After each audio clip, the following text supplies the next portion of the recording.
एक समय की बात है, जाड़ों के दिन थे। एक किसान बहुत ही सुबह सुबह उठकर अपने खेत में काम करने जा रहा था। उसने देखा कि एक मरा हुआ सांप ठंड से अकड़ा हुआ रास्ते के एक किनारे पर पड़ा हुआ है। उसे उस सांप पर बहुत दया आ गई। वह जिसे मरा हुआ समझ रहा था, आखिरकार वो मरा हुआ नहीं बल्कि जिंदा ही था। और उसकी अवस्था ऐसी हो चुकी थी कि वह अब मरने की स्थिति में ही था। उसे देखकर उस किसान के हृदय में दया भाव उत्पन्न हो गई। उसने उस सांप को उठा लिया और अपने घर लाकर उसे आग की गर्मी तथा भोजन देकर उसके प्राणों की रक्षा की। वह दिन रात उस सांप की सेवा में लगा रहा ताकि वह सांप पूरी तरह से स्वस्थ हो जाए। जब सांप पूरी तरह से स्वस्थ हो गया तो फिर वह अपने पुराने स्वभाव पर लौट आया।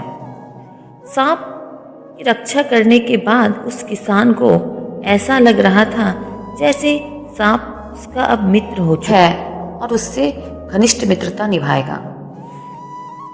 एक दिन उस किसान का बच्चा अपने घर में खेलने वाले खिलौने से खेल रहा था।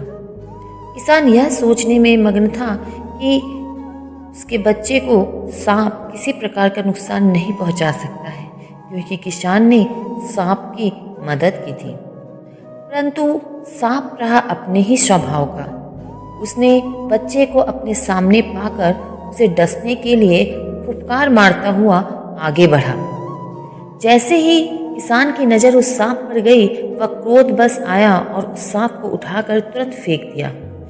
उसने सांप से कहा, अरे क्रूर प्राणी, तू तो बड़ा नमक हराम है।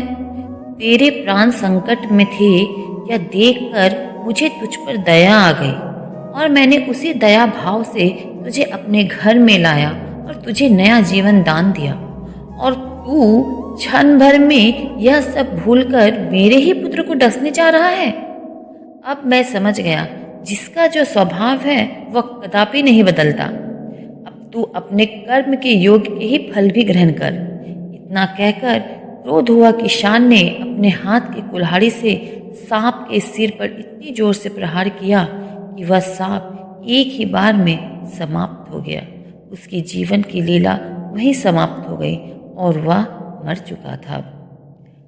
इसी प्रकार यह कहानी है बहुत ही छोटी सी, पर यह कहानी हमें यह सीख देती है कि जो जिसका स्वभाव होता है वह कभी नहीं बदलता। कुटिल मनुष्य अपना स्वभाव कभी नहीं छोड़ता, चाहे हम उसकी कितनी भी मदद क्यों ना कर दे। पर अगर उसकी नीयत हम पर प्रहार करने की है तो वह करेगा ही, चाहे आज करे चाहे थोड़े समय बाद करे।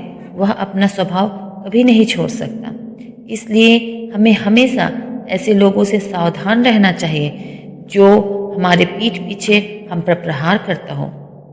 मिलती हूँ अगली वीडियो में।